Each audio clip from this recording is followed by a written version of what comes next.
Hello नमस्कार दोस्तों, मेरा नाम है अभिषेक और आप देख रहे हैं अभी रिएक्शन। दोस्तों आज मैं आपके सामने फिर हाजिर हूँ एक नई वीडियो के साथ। एंड आज हम जिस वीडियो पर रिएक्ट करने वाले हैं उस वीडियो का टाइटल है doctor Jaishankar silences western media on India Russia oil export, Pakistani reaction on India real TV. तो एक काम करते हैं, पहले वीडियो देख लेते हैं, उसके बाद फिर इसके बारे में मजीद बात करेंगे आगे। वीडियो में आगे बढ़ने से पहले अगर आप इस चैनल पर नए हैं तो मेरी आपसे गुजारिश है कि आप चैनल को सब्सक्राइब करना, वीडियो को लाइक करना और बेल आइकन को दबाना बिल्कुल ना भूलें, क्योंकि इससे मेरी और इस चैनल की काफी मदद होगी। तो एक काम करते हैं, पहले वीडियो देख लेते हैं, फिर इसके बारे में बात करते हैं। Let's go. अमेरिका कभी भी नहीं कहता कि जी ये मुसलमानों के साथ ज्यादती करते हैं। जब इंडिया ने रशिया से तेल ले लिया तो अमेरिका के न्यूज चैनल्स खबर चलाने लग गए हैं कि जी इंडियंस जो हैं वो तो जी कश्मीरी मुसलमानों पे ज्यादती करते हैं। ऐसे स्टेटमेंट डायरेक्टली या इनडायरेक्टली इन दिनों में आई हैं। शेख सादी से किसी ने पूछा था ना कि आपने इतनी जहानत और इतनी अक्लमंदी कहाँ से सीखी, उन्होंने कहा बेवकूफों से। अच्छा। वो सुनने वाले हैरान, बेवकूफों से वो कैसे? ये हमें इधर मीडिया बैठ के बता देता टीवियों पे कि जी कश्मीर में आज इतने मुसलमान मर गए, आज इतने मुसलमान मर गए। भाई सोशल मीडिया का दौर है, आप यूट्यूब पे जाके इंडियन यूट्यूबर्स को देख लो, वो सारा कश्मीर जाते हैं, सारा कश्मीर फिरते हैं, मुसलमानों के साथ उठते बैठते हैं। उनकी वीडियोस में तो आप कभी नहीं देखोगे कि कहीं मुसलमान कश्मीर के अंदर कहीं कोई एहतजाज कर रहे हैं। जिसका खाते हैं उसी के गुण गाते हैं। आपकी फॉरेन पॉलिसी आज़ाद होनी चाहिए और ये तब तक आज़ाद नहीं होगी जब तक कि पाकिस्तान की जो इकानमी है वो एक बेहतर सिचुएशन में, बेहतर हालत में पाकिस्तान के इकोनॉमिक और पॉलिटिकल सरकमस्टांसेस नहीं होंगे। ठीक है, जब हमारे मुल्क के अंदर आर्मी गंदी होती है ना, या एस्टेब्लिशमेंट गंदी होती है, हमारे बॉर्डर पे मसले शुरू हो जाते हैं। हमें साथ ही ये दिखाना शुरू कर दिया जाता है कि ना आर्मी कितनी हमारे लिए अहम है। हम तो आर्मी के एस्टेब्लिशमेंट के फौज के बगैर हम सांस ही नहीं ले सकते। ऐसा नहीं है, बांग्लादेश भी पाकिस्तान ही था। बांग्लादेश आज आर्मी को 400 अरब बजट दे रहा है, एजुकेशन को 800 अरब बजट दे रहा है। हम आर्मी को 1600 अरब बजट दे रहे हैं, एजुकेशन को हम 8 अरब बजट दे रहे हैं। तो वो भी पाकिस्तानी था, उनको तो ऐसे दिफा की जरूरत कभी नहीं पड़ी जैसे दिफा की हमें जरूरत है। और हमें तो वो दिफा नजर भी नहीं आता। आप देखो, हम तो कभी कोई जंग भी नहीं जीते, तो बाकी हम तो कभी कोई जंग जीते नहीं है। 1965 की जंग में हमने जगह खोई है, हमने जगह थोड़ी बहुत भी जो खोई है, हमने फतह तो कुछ भी नहीं किया, पता हमने कुछ भी नहीं किया। तो वो विक्ट्री कैसी हुई, और ये विक्ट्री कैसी है, या ये जंगें कैसी हैं, या इन जंगों के फैसले कैसे हैं जो बॉर्डर के इस तरफ हम जीते हैं, बॉर्डर के उस तरफ वो जीते हैं। अस्सलाम वालेकुम, नमस्ते, सत श्री अकाल। मैं हूं सुहेब चौधरी और आप देख रहे हैं मेरा और आपका YouTube channel real entertainment TV. आज मैं जिस टॉपिक पर वीडियो रिकॉर्ड करने जा रहा हूं, टॉपिक ये है कि रशिया यूक्रेन की वार को लेकर रशिया पर सैंक्शंस हैं वेस्ट की तरफ से। और इसी हवाले से अगर इंडिया की बात करें तो इंडिया ना सिर्फ रशिया के साथ ट्रेड कर रहा है बल्कि काफ़ी अच्छी तादाद में वहाँ से ऑयल ले रहा है। वेस्टर्न मीडिया ने जब Indian foreign minister doctor Jaishankar को ये बोला कि आप रशिया से ऑयल क्यों ले रहे हैं जबकि आप वेस्टर्न एलाय हैं, तो उस पर उन्होंने बड़ी जबरदस्त किस्म की स्टेटमेंट दी कि मुझे अपनी पब्लिक का, मुझे अपनी जनता का, इंडिया की जनता का सोचना है। और एलाय का लफ्ज जो सा है, एलाय का वर्ड वो वेस्टर्न मीडिया यूज करता है। हमारी एक इंडिपेंडेंस यानी इंडिया की एक इंडिपेंडेंस पॉलिसी है, हमें जहां पर अपनी कंट्री का फायदा नजर आएगा हम उनके साथ ट्रेड करेंगे। इसी वाले से पाकिस्तान की पब्लिक से बात करूंगा कि आखिर क्या वजह है कि इंडिया चाहे वेस्ट हो, चाहे रशिया हो या कोई भी कंट्री हो, उसके साथ अपनी मर्जी के मुताबिक, अपनी मर्जी की पॉलिसीज के मुताबिक ट्रेड करता है और रिलेशन फिर भी अच्छे रहते हैं। जबकि पाकिस्तान दूसरे कंट्रीज की बात भी मानता है, वेस्ट की बात माननी पड़े या चाइना की बात माननी पड़े या फिर रशिया की रिक्वेस्ट करनी पड़े, रिक्वेस्ट भी करता है, लेकिन फिर भी कहीं ना कहीं उस तरीके से डील नहीं कर पाता जैसे इंडिया कर पाता है। फॉरेन पॉलिसीज में क्या फर्क है और ओवरऑल अगर फॉरेन मिनिस्टर की बात करें तो इसमें पाकिस्तान के फॉरेन मिनिस्टर और इंडिया के फॉरेन मिनिस्टर में क्या फर्क है, एक्सपीरियंस में क्या फर्क है, ये सब बातें करेंगे पाकिस्तान की पब्लिक से। और जो मेरी पर्सनल ओपिनियन है वो मैं आपको बताऊंगा वीडियो के लास्ट में। चलते हैं वीडियो की तरफ और मिलते हैं वीडियो के बाद। अस्सलाम वालेकुम। वालेकुम अस्सलाम। आपका नाम? फैजान। क्या करते हैं? मैं ब्रदर Okay. जर्नलिज्म पढ़ रहा हूँ यूनिवर्सिटी ऑफ सेंट्रल पंजाब से। यूनिवर्सिटी ऑफ सेंट्रल पंजाब से इतना जर्नलिज्म पढ़ बोल्ड रहे होकर हैं, बोल रहे जबरदस्त। मैं जिस टॉपिक पर वीडियो रिकॉर्ड कर रहा हूँ, टॉपिक ये है कि इंडिया की अगर बात करें रशिया के साथ, अगर इंपोर्ट एक्सपोर्ट की, रशिया से ऑयल लेने की, पाकिस्तान की अगर बात करें रशिया से ऑयल लेने की, तो इंडिया को भी रोका गया या प्रेशराइज किया गया कि आपने ऑयल नहीं लेना। पाकिस्तान को भी रोका गया, लेकिन पाकिस्तान थोड़ा सा डर गया या मतलब नहीं ले पाया। इंडिया ने ऑयल भी लिया और अब वेस्टर्न मीडिया ने ये बोला, जब उनसे उनके फॉरेन मिनिस्टर से पूछा है कि आप रशिया से ऑयल क्यों ले रहे हैं, तो उस पर उन्होंने बोला हम अपनी पब्लिक का सोचेंगे, जहां पर हमें इंडिया की जनता का, इंडिया की पब्लिक का फायदा नजर आएगा, हम इंपोर्ट या एक्सपोर्ट जरूर करेंगे। पाकिस्तान ऐसा क्यों नहीं करता? मेरे ख्याल में तो पाकिस्तान इसलिए ऐसा नहीं करता ना कि पाकिस्तान इतना एक पावरफुल कंट्री नहीं है। इंडिया एक बहुत बड़ी डेमोक्रेसी है, ठीक है। और इंडिया इंपोर्ट वाइज यूएस के ऊपर डिपेंडेंट नहीं है। पाकिस्तान बहुत ज़्यादा चीज़ें इंपोर्ट कह रहा हूँ, एक्सपोर्ट वाइज पाकिस्तान बहुत ज़्यादा चीज़ें एक्सपोर्ट करता है यूएस को। यूएस इंपोर्ट करता है, यूएस एक्सपोर्ट करता है यूएस को, इंपोर्ट नहीं करता यूएस से इतना। एक्सपोर्ट पाकिस्तान का ना, एक्सपोर्ट और इंपोर्ट का जो फ़र्क है ना, वो वाहिद यूएस है जो फायदे में है। बाकी किसी मुल्क से पाकिस्तान इंपोर्ट में और एक्सपोर्ट में फायदे में नहीं है, डेफिसिट में, नुकसान में। बिल्कुल, आपकी तो हमें ये है कि उस वजह से ना यूएस का हम पे हमेशा से प्रेशर रहता है। और हमारे मतलब इदारे भी आपके सामने ही हैं कैसे हैं, इदारे भी हमारे प्रेशर में आ जाते हैं। हमारी इस्टेब्लिशमेंट को कहा जाएगा कि जी आप ये काम करें, ये करना है, ये नहीं करना है। इस्टेब्लिशमेंट को जो इशारा दिया जाता है, इस्टेब्लिशमेंट उसी इशारों पे आगे इशारा यूएस की तरफ से दिया जाता है। यूएस की तरफ से दिया जाता है। क्या आप देखें ना कि यूएस ने इंडिया को भी इशारा दिया, जिस तरह कि आपने कहा कि उन्होंने उनके फाइनेंस में वो फॉरेन मिनिस्टर से पूछा भी उन्होंने, तो उन्होंने कहा कि जी हम खुद मुख्तार मुल्क हैं और हम पहले अपने लोगों का सोचते हैं। बिल्कुल। तो अमेरिका ने क्या किया, अमेरिका ने पहले आप देखें 1947 के बाद से कश्मीर का सारा मसला बना हुआ। ठीक है। अमेरिका कभी भी खुल के नहीं बोला, अमेरिका कभी भी नहीं कहता कि जी ये मुसलमानों के साथ ज्यादती करते हैं। जब इंडिया ने रशिया से तेल ले लिया, तो अमेरिका के न्यूज चैनल्स खबर चलाने लग गए हैं कि जी इंडियंस जो हैं वो तो जी कश्मीरी मुसलमानों पे ज्यादती करते हैं। ये स्टेटमेंट डायरेक्टली या इनडायरेक्टली इन दिनों में आई यार। ये इधर से ये नहीं अंदाजा होता कि यूएस की अगर बात करें, वो जस्ट लड़ा रहा है इंडिया या पाकिस्तान को, और जहां पर उसे फायदा नजर आता है उसके साथ वो हो जाता है। हाँ नहीं, इंडिया पाकिस्तान को तो यूएस तो नहीं लड़ा रहा, यूएस पाकिस्तान को या इंडिया को किसी से नहीं लड़ा रहा। अफगानिस्तान का आप कह सकते हो अफगानिस्तान से लड़ा रहा है। इंडिया के साथ तो हमारे अपने इश्यूज हैं, शुरू से अपने इश्यूज हैं। वो हमारे ज्यादातर भी वो हमारे इस्टेब्लिशमेंट की वजह से हैं। आप नॉर्मल पब्लिक को देखिए, मुझे पर्सनली इंडिया से कोई मसला नहीं है। ठीक है। कोई मसला नहीं है भाई पर्सनली। आपको इंडिया से कोई मसला है? नहीं सच है, ऐसा कोई आपको कोई मसला है? नहीं। मतलब ज्यादातर पब्लिक से पूछेंगे, मैं अपनी बात करता हूँ, मुझे भी कोई मसला नहीं है। वहाँ पे भी इंसान है, यहाँ पे भी इंसान है, और दूसरे नंबर पे नेबर है। नेबर के साथ रिलेशन बेहतर ना हो तो हम आगे बढ़ ही नहीं सकते। तो अगर आप देखें कि इंडिया से हमें कोई मसला नहीं है, लेकिन फिर भी आपके न्यूज मीडिया, आपके न्यूज चैनल सब हर वक्त प्रोपोगेट करते रहेंगे। मतलब क्या, एक आप सबसे बड़ी बात नोट करें, जब हमारे मुल्क के अंदर आर्मी गंदी होती है ना, या एस्टेब्लिशमेंट गंदी होती है, हमारे बॉर्डर पे मसले शुरू हो जाते हैं। हमें साथ ये दिखाना शुरू कर दिया जाता है कि ना आर्मी कितनी हमारे लिए अहम है। हम तो आर्मी के इस्टेब्लिशमेंट के फौज के बगैर हम सांस ही नहीं ले सकते। ऐसा नहीं है, बांग्लादेश भी पाकिस्तान ही था। बांग्लादेश आज आर्मी को 400 अरब बजट दे रहा है, एजुकेशन को 800 अरब बजट दे रहा है। हम आर्मी को 1600 अरब बजट दे रहे हैं, एजुकेशन को हम 8 अरब बजट दे रहे हैं। तो वो भी पाकिस्तानी था, उनको तो ऐसे दिफा की जरूरत कभी नहीं पड़ी जैसे दिफा की हमें जरूरत है, और हमें तो वो दिफा नजर भी नहीं आता। आप देखो, हम तो कभी कोई जंग भी नहीं जीते। तो बाकी जो ओवरऑल सारा मुद्दा है वो यही है कि ये एस्टेब्लिशमेंट का जोर है। ये हुक्मरान भी अगर नहीं, सॉरी, ये जो ये बोल रहे हैं ना एस्टैब्लिशमेंट के खिलाफ, इतना एस्टैब्लिशमेंट जिनको ना पता हो पाकिस्तान में किसको कहते हैं, एस्टैब्लिशमेंट वहाँ पर फौज को कहा जाता है। उन्होंने उसको एक अलग तरह के फ्रेम में रखा है जिससे कि डायरेक्ट लोगों को इस तरह से न लगे।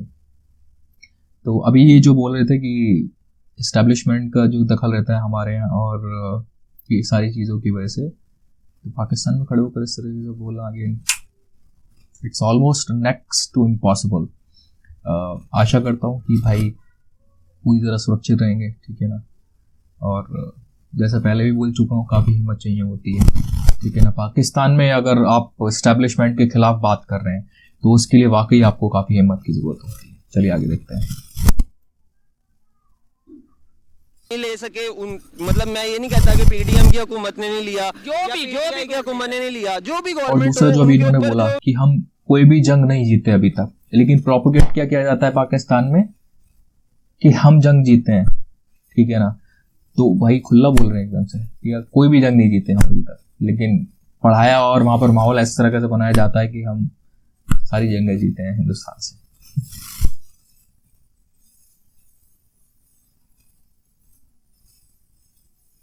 तो जोर है ना, जो दबाव है वो एस्टेब्लिशमेंट का ही होता है। एस्टेब्लिशमेंट ने अगर आपको इजाजत देगी कि आप रशिया से तेल लो तो आप लोगे, नहीं देगी तो आप नहीं लोगे। शुक्रिया, अल्लाह। अस्सलाम वालेकुम। मजा आ गया। आपका नाम? मुदस्सिर जावेद। क्या करते हैं?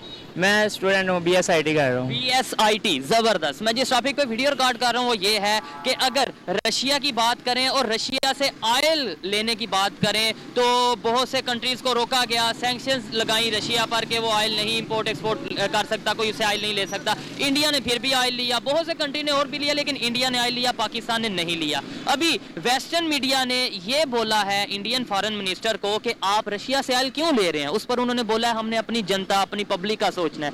पाकिस्तान अपने के जो फॉरेन मिनिस्टर हैं वो अपनी जनता, अपनी पब्लिक का नहीं सोचते, या पाकिस्तान की गवर्नमेंट अपनी पब्लिक का नहीं सोचती? बेसिकली मसला ये है कि पाकिस्तान भी ले सकता है ऑयल रशिया से, लेकिन उसके पीछे आ जाता है कि जब पाकिस्तान एक तो कर्ज ले रहे हैं, दूसरा जब ये कर्ज ले रहे हैं तो फिर वो साथ में अपना सिलेबस भी देते हैं कि आपकी खारजा पॉलिसी ये होनी चाहिए, आपने ये करना है अपने मुल्क में, ये नहीं करना। उनके कहने पे चलना पड़ेगा। फिर जब उनके कहने पे चलेंगे तो जारी बात है वो कहेंगे आप रशिया से ऑयल ना ले, हम नहीं लेंगे, हम महंगा ऑयल खरीदेंगे, ज़्यादा सूद पे खरीदेंगे, वैसे और रिलेशन भी खराब करेंगे। देखें रशिया से ऑयल जब नहीं लिया तो रिलेशन थोड़े बहुत फ़र्क तो आ जाता है ना। जब वो मुश्किल में था तब हमने उससे ऑयल नहीं लिया, अब हम ले भी लें तो वो शायद हमें सस्ते दामों नहीं देगा। जारी बात है जब रिलेशन ख़राब हो गया तो उसे बिल्ड करने में भी वक्त लगेगा। जैसा कि अभी ईरान के साथ हमारी गैस पाइपलाइन बिल्कुल सरहद तक है, क्या रुकी हुई है। अमेरिका की वजह से हम नहीं ले रहे। उसने वो कहते हैं कि आपने रिलेशनशिप हमारे साथ रखें या उनके साथ रखें, तो हमारी गैस पाइपलाइन वहीं पे रुकी हुई है, इस तरफ से भी डली हुई है, उस तरफ से भी डली हुई है, कनेक्शन नहीं है। सिर्फ किसके कहने पे जी? वही ना, खारजा पॉलिसी आज़ाद नहीं है, बाउंड है। इंडिया वालों की खारजा पॉलिसी, फॉरेन पॉलिसी की बात करें वो आज़ाद। अच्छा, जैसे इन्होंने कहा था ना यहाँ पे अभी कि यूएस हमसे बोलता है कि या तो आप हमारी तरफ है या उनकी तरफ है। तो बेसिकली जो इस इंटरव्यू का जो थीम है, जयशंकर साहब ने जिस तरह से रिप्लाई दिया वहाँ पर यूरोप में यूरोपियंस को बैठ के उन्होंने यही बोला था। जो पत्रकार था जो उसने सवाल किया था, उसने यही बोला था कि आप अपने अलाइज के साथ हैं या नहीं है, इस तरह से। तब जयशंकर जी ने उन्होंने रिप्लाई यही दिया था कि ये जो टर्मिनोलॉजी आप जो यूज करते हो ना अलाइज वाली, कि या तो आप हमारे साथ हैं या हमारे खिलाफ हैं, ये वेस्टर्न कल्चर है, ठीक है ना, ये वेस्टर्न एक थिंकिंग है, ये उनका एक सोचने का तरीका है। हमारे नजदीक हम किसी के खिलाफ सीधे सीधे या हम किसी के नजदीक सीधा सीधा नहीं होते। हमारे लिए सर्वोपरि हमारे नेशनल इंटरेस्ट हैं, ठीक है ना, हमारे देश के लिए जो अच्छा होगा हम वो करेंगे, ठीक है ना। पाकिस्तान के साथ में ये पाकिस्तान इस तरह से क्यों नहीं कर सकता? पाकिस्तान इस तरह से इसलिए नहीं कर सकता क्योंकि डिपेंडेंसी है ना बॉस। अभी हाल ही में 400-450 बिलियन डॉलर्स का एड दी है बेसिकली उन्होंने, एक तरीके से यूएस ने पाकिस्तान को अपने एयरफोर्स के जो उनके इदारे हैं, जो उनकी फाइटर जैसे F-16 उनकी मेंटेनेंस के लिए, और दुनिया भर का कर्जा आप लेके रखे हो। आपके जो फॉरेक्स रिजर्व की, जो से मैंने पिछली वीडियो में बात की थी, वो 6-7 बिलियन डॉलर है टोटल, उसमें से आधा चाइना का, आधा सऊदी अरेबिया का। तो जब आप इस तरह की पोजीशन में होते हो तो आप एक इंडिपेंडेंट फॉरेन पॉलिसी नहीं रन कर सकते, आपके हाथ बंधे रहते हैं ऑटोमेटिकली। इससे बाहर निकलने के लिए आपको सिर्फ एक चीज करनी है बॉस, कि आपको ना सबसे पहले इंडिपेंडेंट होना है, अपने आप को मजबूत करना है। जब आप खुद को मजबूत करते हैं ना, लोग आपको सलाम करते हैं, ठीक है, ये आपको समझना पड़ेगा। चलिए आगे देखते हैं। है उसके अंदर कोई थोड़ा बहुत फॉरेन मिनिस्टर का भी रोल होता है या फिर सिर्फ मतलब गवर्नमेंट का रोल होता है? थोड़ा बहुत फॉरेन जो मिनिस्टर है उसके एक्सपीरियंस का भी कोई रोल होता है? जैसे इंडिया के फॉरेन मिनिस्टर के एक्सपीरियंस को देख लें, पाकिस्तान के फॉरेन मिनिस्टर के एक्सपीरियंस को देख लें। अगर एक्सपीरियंस को देखें, हमने कोई कॉम्पिटेंट बंदा रखा ही नहीं है, ठीक है। हम वैसे चोर लटेरों को जो शुरू से मुसल्लत होते आ रहे हैं वही हमारे ऊपर मुसल्लत है। कोई गैरतमंद बंदा हो जो आजादाना अपना फैसला कर सके। तो बुरा क्यों लगता है भाई? बहुत शुक्रिया, अच्छा इस्लामी लगा निजाम बात मिलेगा करके। हर एक की आपको अपनी पूरा अपनी ओपिनियन है और इन्होंने जो ओपिनियन दी ये आप तक पहुंचाई मैंने। आइए मजीद किसी से बात करते हैं। बहुत शुक्रिया, थैंक यू। अस्सलाम वालेकुम। वालेकुम सलाम। आपका नाम? जवाम महमूद। क्या करते हैं? जॉब करता हूँ, गवर्नमेंट जॉब। गवर्नमेंट जॉब करते हैं, जबरदस्त। मैं जिस टॉपिक पे वीडियो रिकॉर्ड कर रहा हूँ टॉपिक ये है, अगर रशिया से ऑयल लेने की बात करें तो इंडिया बहुत बड़ी क्वांटिटी में रशिया से ऑयल ले रहा है और सस्ते दामों ले रहा है। पाकिस्तान क्यों नहीं ले पाता? और अभी रिसेंटली अगर यूरोप की बात करें, यूरोपियन मीडिया ने इंडियन एफएम डॉक्टर जयशंकर को बोला कि भाई आप इंडिया से रशिया से ऑयल क्यों ले रहे हैं, जबकि मतलब उन पे सैंक्शंस है। तो उस पर उन्होंने बोला हमने अपनी पब्लिक का सोचना है। इंडिया के फॉरेन मिनिस्टर ने बोला। पाकिस्तान के फॉरेन मिनिस्टर ऐसी स्टेटमेंट कभी देते क्यों नहीं नजर आते? हम रशिया से ऑयल क्यों नहीं ले पा रहे? क्या फर्क है इंडिया के फॉरेन मिनिस्टर में और पाकिस्तान के फॉरेन मिनिस्टर में या फॉरेन पॉलिसीज में? इसकी मुख्तलिफ वजूहात हैं, जिसका खाते हैं उसी के गुण गाते हैं।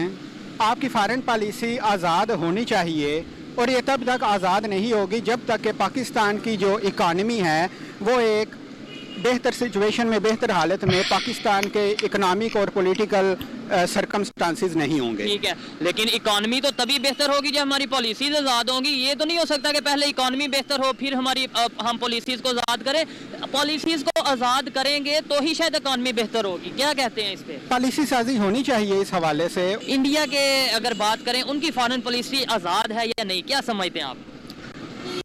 मैं इस पे कमेंट नहीं करूंगा। इस पे कमेंट नहीं, क्या क्यों वजह भाई? कमेंट इंडिया की पॉलिटिकल जो सिचुएशन है वो हमसे बहुत मुख्तलिफ है। क्या थोड़ा वो यही तो डिफरेंस देख रहे हैं कि क्या ऐसी चीज उनमें मुख्तलिफ है कि वो डील कर रहे हैं मुख्तलिफ कंट्री से, रिलेशन बेहतर है उनके, यही तो बात कर रहे हैं। क्या डिफरेंस है? मेन डिफरेंस मैं एक लफ्ज में बयान करूंगा, पॉलिटिकल स्टेबिलिटी।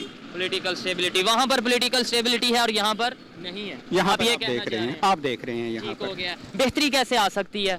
बेहतरी वो गवर्नमेंट जॉब है इसलिए थोड़ा सा वो मिल बैठकर संभल कर बात करने की कोशिश कर रहे भलाई हैं, के लिए सोचना पड़ेगा। क्योंकि डायरेक्ट बोलेंगे तो पेमेंट तो ऐसी आएगी दोस्तों, ना, ये थी आज की salary वीडियो। पाकिस्तानी तो पब्लिक की ओपिनियन, पाकिस्तानी स्टूडेंट्स की ओपिनियन आप तक पहुंचाई। और अगर इस हवाले से मेरी पर्सनल ओपिनियन की बात की जाए तो मैं यही कहूंगा कि दुनिया की कोई भी नेशन या कोई भी कंट्री तभी बेहतर तरीके से ग्रो कर सकेगी जब वो अपने फैसले खुद लेगी और उनके जो डिसीजंस होंगे वो उनके कंट्री के लोगों के लिए होंगे। अगर इंडिया अपनी जनता के लिए, इंडियन फॉरेन मिनिस्टर या इंडियन गवर्नमेंट अपनी पब्लिक के लिए कोई फैसले कर रहे हैं तो शायद यही वजह है कि वो तेजी से ग्रो कर रहे हैं। पाकिस्तान को चाहिए, पाकिस्तान की गवर्नमेंट को चाहिए, पाकिस्तान के पॉलिसी मेकर्स को चाहिए कि वो भी अपनी पब्लिक के लिए फैसले करें। जो डिसीजन ले वो पब्लिक के फायदे को सामने रखकर डिसीजन ले। अगर हम किसी के प्रेशर में आकर अपने डिसीजन लेंगे, अपनी पॉलिसीज बनाएंगे तो शायद फिर हम ग्रो कभी नहीं कर पाएंगे। ये मेरी पर्सनल ओपिनियन थी, आप इसे एग्री भी कर सकते हैं और डिसएग्री भी कर सकते हैं। वीडियो कैसी लगी कमेंट में जरूर बताइएगा। मिलते हैं नेक्स्ट वीडियो में, तब तक के लिए पीस आउट, अल्लाह हाफिज। जी दोस्तों, तो वीडियो हो गई है समाप्त एंड इस वीडियो में वाकई बहुत मजा आया मुझे, क्योंकि बात यह है कि एक तो स्वेप की मुझे ये चीज अच्छी लगती है इनकी वीडियोस में कि स्टूडेंट्स को ज्यादा इन्वॉल्व करते हैं। और वो भी अच्छा, एक चीज नई मुझे देखने को मिली, जो कॉलेज गोइंग स्टूडेंट्स हैं पाकिस्तान के, अब ये नहीं पता मुझे बेसिकली कि ये कौन से स्टेट की, हाँ कौन से स्टेट्स हैं। स्वेप का जहां तक मुझे पता है ये पंजाब से बिलोंग करते हैं, तो आई थिंक सो कि ये पंजाब की ही यूनिवर्सिटीज के स्टूडेंट्स रहे होंगे। लेकिन अभी तक मैंने जितनी वीडियोज में इनको स्टूडेंट से बात करते हुए देखा है, जो कॉलेज गोइंग स्टूडेंट्स हैं वो काफी एक ब्रॉड नजरिया रखते हैं, काफी प्रोग्रेसिव लगते हैं वो, ठीक है ना। और जो पहले वाले भाई थे इसमें जिस तरह से उन्होंने खोला है ना पूरे पाकिस्तान को अच्छी तरीके से, यार वो तो कमाल हो गया, मतलब सीरियसली। चाहे वो फिर एस्टेब्लिशमेंट को टारगेट करना हो, ठीक है, अपनी पॉलिटिकल एलीट को टारगेट करना हो, अपनी पॉलिसीज को टारगेट करना हो, पूरे निजाम को उन्होंने जिस तरह से एड्रेस किया है वो वाकई काबिल तारीफ है। इट मीन्स की एंड इट शोज कि पाकिस्तान का जो यूथ है ना बेसिकली, जो वाकई पढ़ा लिखा है, ठीक है ना, जैसे मैंने कहा जो कॉलेज गोइंग स्टूडेंट्स है उनको सारी चीजें ना आप समझ में आ रही है।